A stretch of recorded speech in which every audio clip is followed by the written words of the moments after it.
Shukram, the sun, Iva, just like Rochisa, with luster, Prajamanam, shining, Vitrimiram, free from darkness, Kurbantam, making, Tat, that, Mahat, great, Sada, assembly. When Daksha, translation by Divine Grace, S.C. Bhaktivedanta Prabhupada ki jai. When Daksha, the leader of the Prajapatis, entered that assembly, his personal bodily lustre, as bright as the effulgence of the sun, the entire assembly was illuminated, and all the assembled personalities became insignificant in his presence. Verse number 6. Udatishtam sadashyate swadinye vyasahayana rite virni cham sarvam cha tad bhakshashpatchetasa. Udatistam stood up. Sadasya, the members of the assembly, they there. Swadishnebhya, from their own seats. Saha Agya, along with the fire gods. Rite, except for Virincham, Brahma. Sarvam, Shiva. Cha, that. Tat, his, Dakshas. Bhasa, by the luster. Akashvita, are influenced. Chetasa, those whose minds. Influenced by translation by His Divine Grace Sri Bhaktivedanta Swami Prabhupada ki jai. Influenced by his personal bodily luster, all the fire gods and other participants in that great assembly, with the exception of Lord Brahma and Lord Shiva, gave up their own sitting places and stood in respect for Daksha. Verse number 7. Sadasa prativir daksho Bhagavan sadhu satkrita ajam loka guru natva nishasada tad ajnana. Synonyms: Sadasa, of the assembly, Prativhi, by the leaders, Daksha, Bhagavan, the possessor of all opulences, Sadhu, properly, Satkrita, was welcomed, Ajam, to the unborn Brahma, Loka Gurum, to the teacher of the universe, Natva, making obeisances, Nissasada, sat down, Tatagyana, by his Brahma's order. Translation by His Divine Grace A.C. Bhaktivedanta Swami Prabhupada ki jai. Yeah. Daksha was adequately welcomed by the president of the great assembly, Lord Brahma. After offering Lord Brahma respect, Daksha, by the order of Brahma, properly took his seat. Verse number 8. Prananissanam mudram društva namrashyat tad anadrita uvacha vamanam chakshurбhyam abhivikshadahanam iva. Synonyms: Prak, before; Nishanam, being seated; Vridam, Lord Shiva; Drishtva, seeing; Na Amrit Sat, did not tolerate; Tat, by him, Shiva; Anadrita, not being respected; Uvacha, said; Vamam, dishonest; Chakshubhyam, with both eyes; Abhiviksha, looking at; Dahan, burning; Eva, as if. With translation by His Divine Grace A.C. Bhaktivedanta Swami Prabhupada ki jai. Right. Before taking his seat, however, Daksha was very much offended to see Lord Shiva sitting and not showing him any respect. At that time, Daksha became greatly angry, and his eyes glowing, he began to speak very strongly against Lord Shiva. Purport by His Divine Grace A.C. Bhaktivedanta Swami Prabhupada ki jai. Lord Shiva, being the son-in-law of Daksha, was expected to show his father-in-law respect by standing with the others. But because Lord Brahma and Lord Shiva are the principal demigods, their positions are greater than Daksha. Daksha, however, could not tolerate this, and he took it as an insult by his son-in-law. Previously also, he was not very much satisfied with Lord Shiva, for Shiva looked very poor and was niggardly in dress.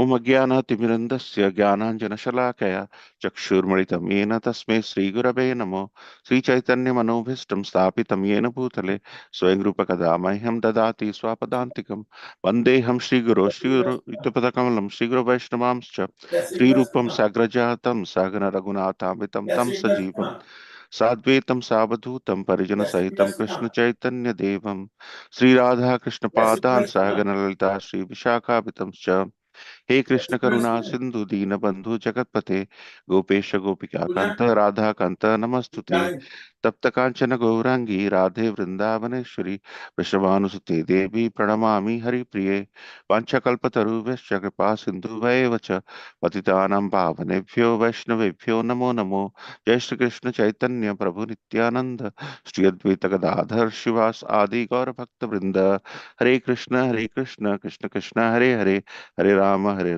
Ram Ram Hare Hare कुलाचल निवासाय नित्याय परमात्मने Balabhadra सुभद्राभ्यां Jagannath yate namo. Thank you so much for joining this wonderful Sangha, Srimad Bhagavatam. What a beautiful set of verses to ponder today on this beautiful day. So, in these four verses, this is essentially an inquiry uh, and a conversation written with Durji and Maitreya Muni. And in these five verses, we see in these four verses, 5, 6, 7, 8, we see that Daksha is a Prajapati. He is essentially responsible for providing creating progeny in this world. Daksha. He is essentially very competent in creating progenies. Daksha means he is very competent. And he is the son of Brahmaji. And also, he is a strong follower of Vishnu. He is actually so much staunch follower of Vishnu that he has this inherent ego that he is Vishnu is superior to everyone, and uh, and he being a Vaishnavite in that mindset, he looks down upon non-Vaishnavites. So those are the three traits. He is very skilled. He is very bright. He is effulgence. He he's a Prajapati, he is the son of Brahma. He is responsible for creating progeny in this world. He is skilled. Skilled means daksha.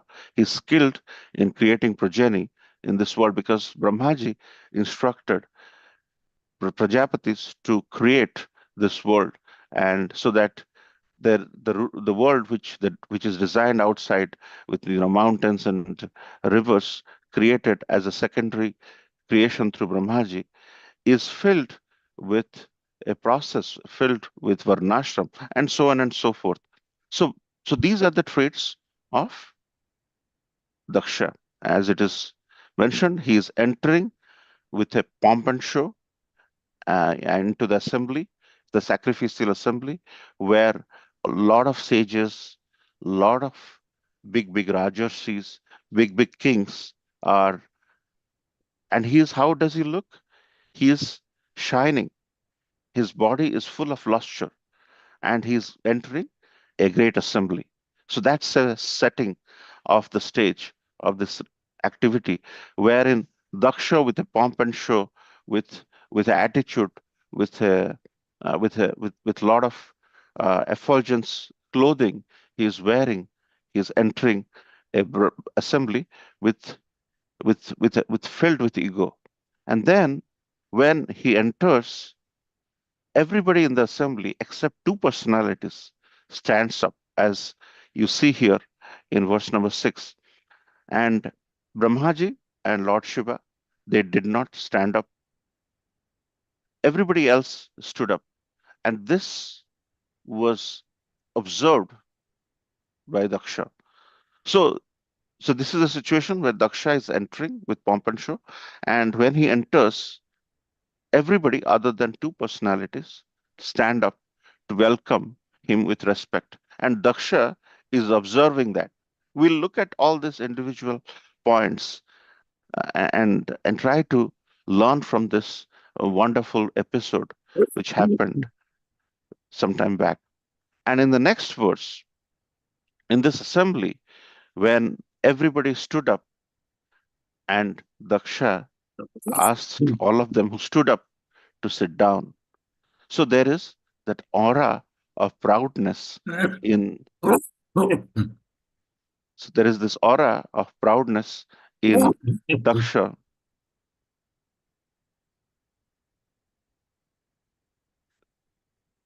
There is this aura of proudness in Daksha to take over the assembly and showcase to everyone that, hey, I have accepted your respect. You can sit down.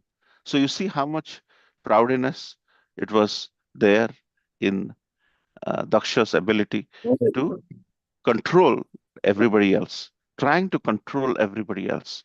And then in the eighth verse,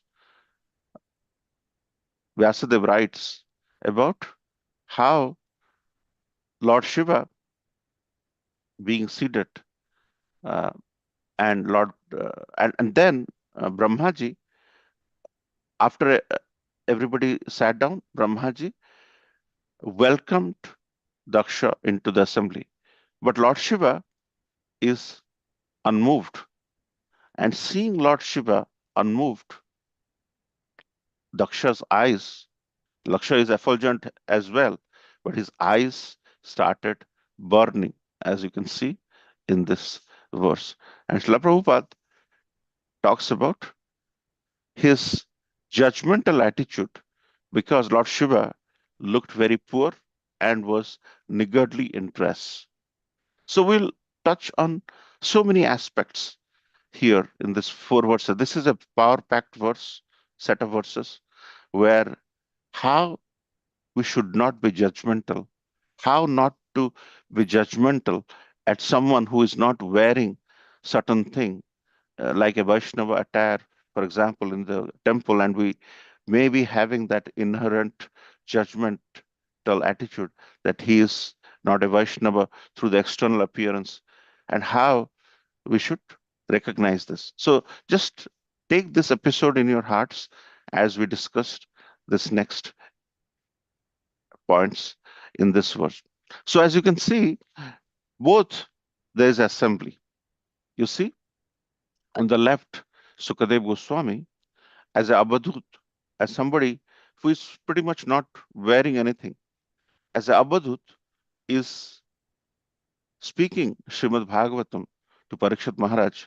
Parikshit Maharaj is about to leave this world because he was cursed, and Sukadev Goswami is uttering it, is describing.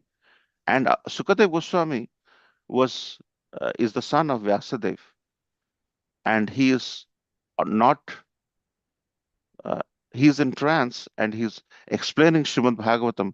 And in this assembly, there are Narad Muni present in the assembly, as Narad Muni is seated, as you can see in the assembly. Vyasadeva, who is actually the father of Sukadev Goswami, he is seated in the assembly.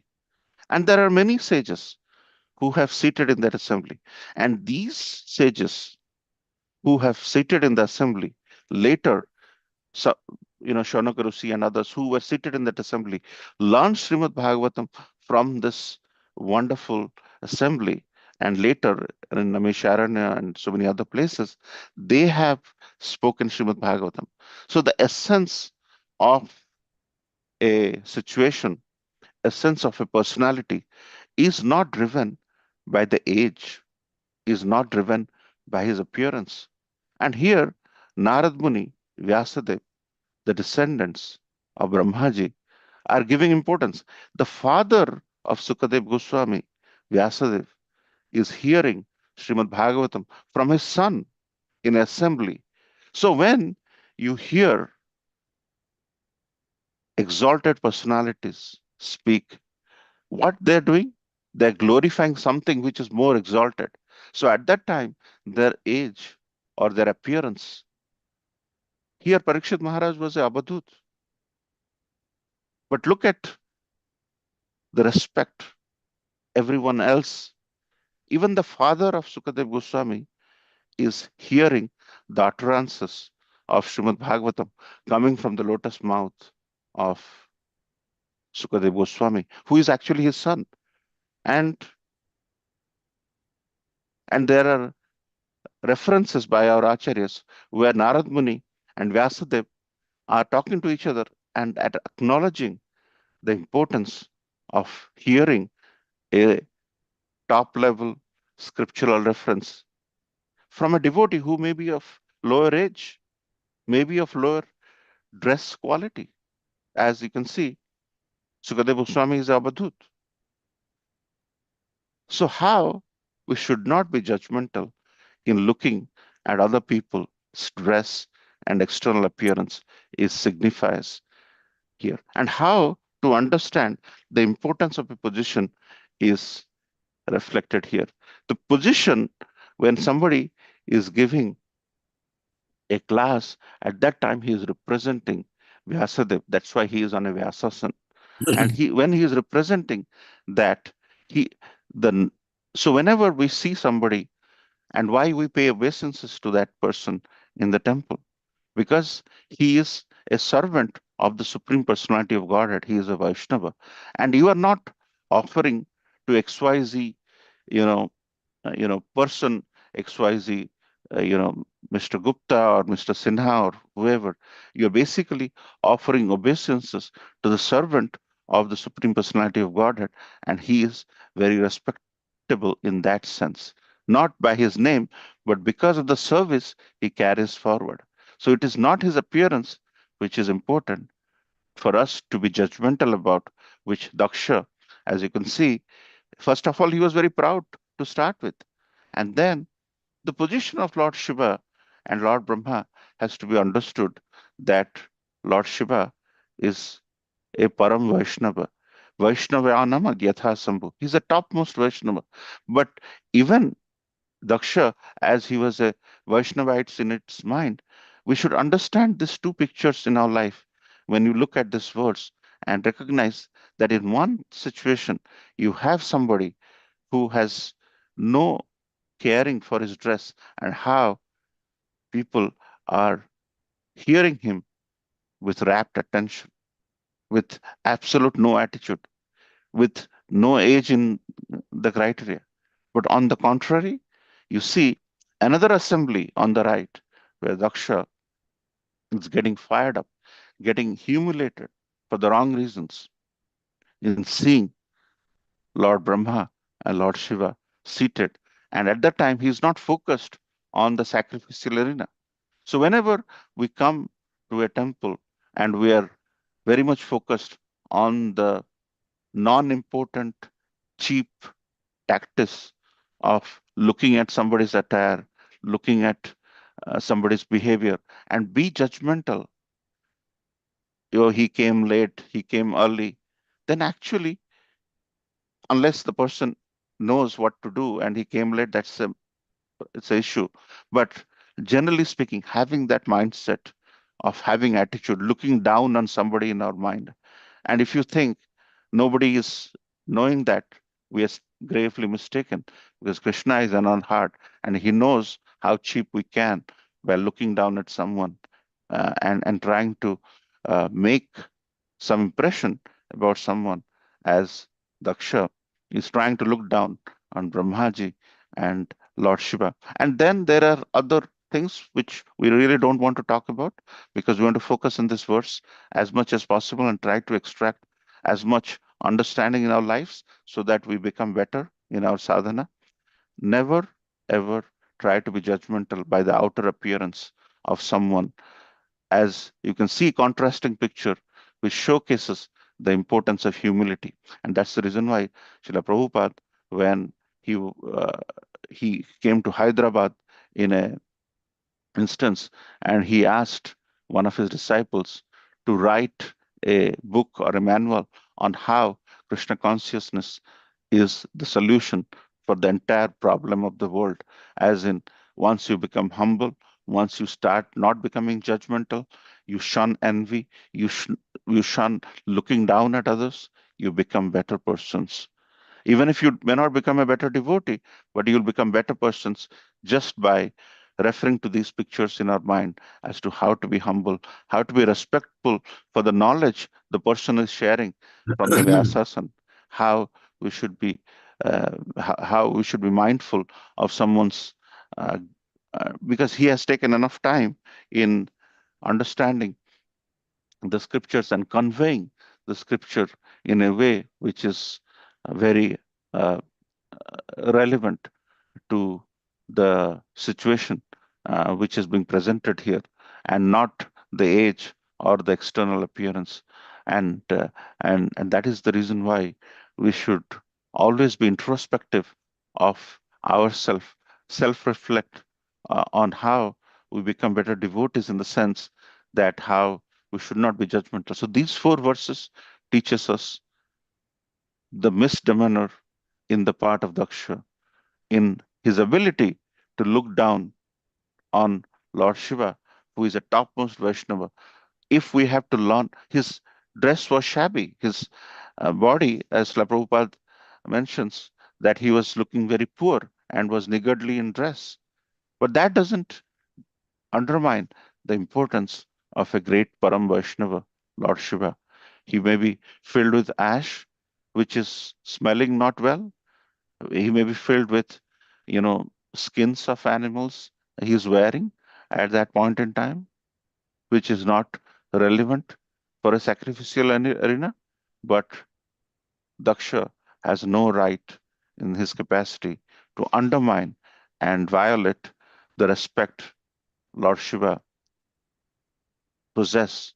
And and on the contrary, we could see how the father of Sukadev Goswami is relishing, how Narad Muni, who is a generation higher, is relishing the importance. So the importance here is not the person, it's the Bhagavata, the person Bhagavata, as S.P.K. Swami says, there is a person Bhagavata and there is a book Bhagavata. And the person Bhagavata is in our ability to see Krishna in everyone, and recognize that whenever Krishna's words are spoken, whenever Lord's messages are sung, as we saw and experienced in the last weekend, Lord's sing, hymns and mantras were spoken by devotees. Lord comes down and sees the dedication of these devotees who have organized this important event, and that is when we should never judge anybody through his appearance or through his external attitude. So when we take this as a process where it self introspected way, improve ourselves, we become better devotees. And and this is such a beautiful verse to ponder today, that the external appearances doesn't matter in the long run. It is essentially how we should see the power of the message which is being shared in this case.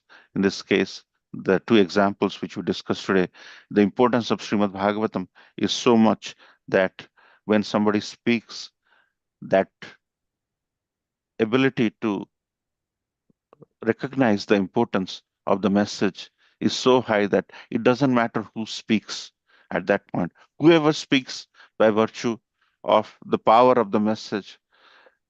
That's why Srila Prabhupada sometimes says, I may not be ideal, but the message I'm sharing with all of you is topmost and so ideal that that itself has all the uh, nectar we should all crave towards.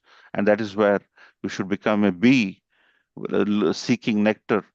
And the flower may be at the filthiest places, but the bee will go and get the nectar but because the flower has the honey, and through that, the bee, the delicious nectar, and how not to be a fly that looking for stench everywhere, and and looking for problems and deformities and lack of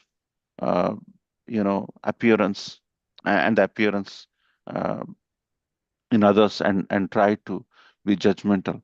So, what a powerful verse to discuss today, where Daksha is trying to go with the external appearance of a devotee and trying to undermine, trying to belittle, trying to disrespect the position of a Param Vaishnava in Lord Shiva is discussed here, and also how we should see someone's position not by virtue of his external appearance, but the message he carries, but the value he has brought into the process.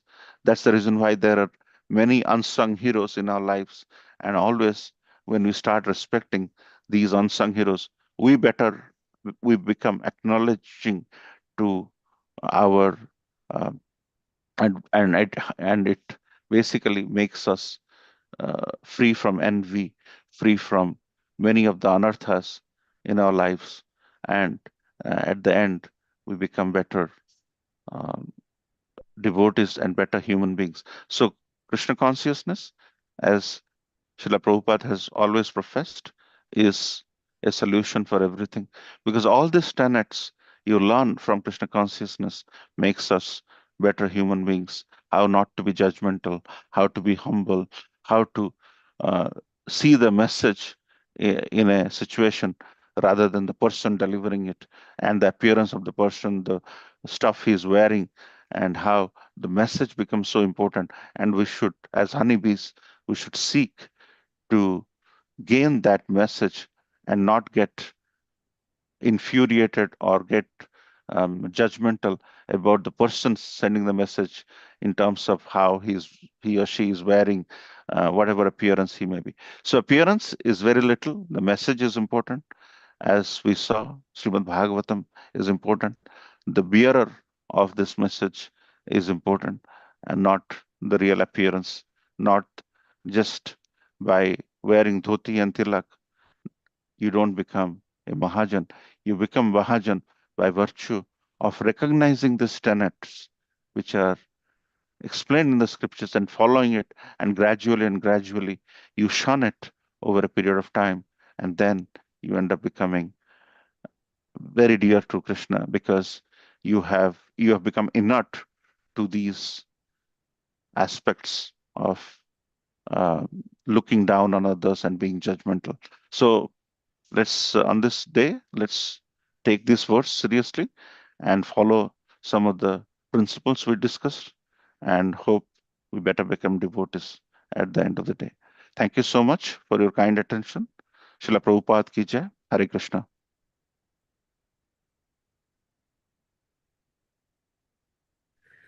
Thank you very much, Amajanku. I'd like to wish everybody a safe and Krishna conscious day.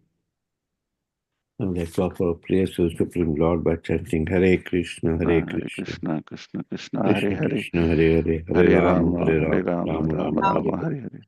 Hare Hare Krishna, Hare Krishna, Krishna, Hare Hare Krishna, Krishna, Krishna Krishna, Krishna Hare Hare Hare, Hare, Hare Rama, Rama Hare Rama, Rama, Rama Rama Rama, Rama, Hare Hare Hare. Hare. Hare Hare Krishna, Krishna, Hare Hare Krishna, Krishna, Krishna Krishna Krishna, Krishna, Krishna Hare Hare Hare, Hare Hare,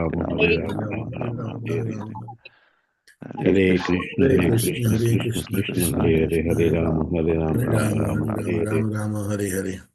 Shino Shingo, Jaina Shingo, Jai Narasimha Jaina Jaya Shingo, Jaya Praladesha Jaya Jaya Padmamuka Padmabrinam, Ukram Ugra Veera Veeram Mahavishnu Mahavishnu Jalantam Jalantam Sarvatomukam, Sarvatam Narsingam Shinam Bhishanam Padam Sanam Nityam Nityam Nitya Namami. Namami. Narsingha Bhagwan ki Ki Jai, Prahlad Jai, Maharaj ki Ki Jai. Jai. Let's offer our more wishes to all the assembled Vaishnavas, Vanchakalpatarubhasya kripa sindhu bhavecha. Patitanam pavnebhyo Vaishnavebhyo namo Vaishnavebhyo namah. Namo Namaha. Vaishnavinda ki Jai, Jai, Srimad Bhagavatam ki Jai, Jai, Srila Prabhupada ki Ki Jai, Jai. Gaur Premanande, Hari Hari Hari Hari Bol. Hari. Thank you everybody.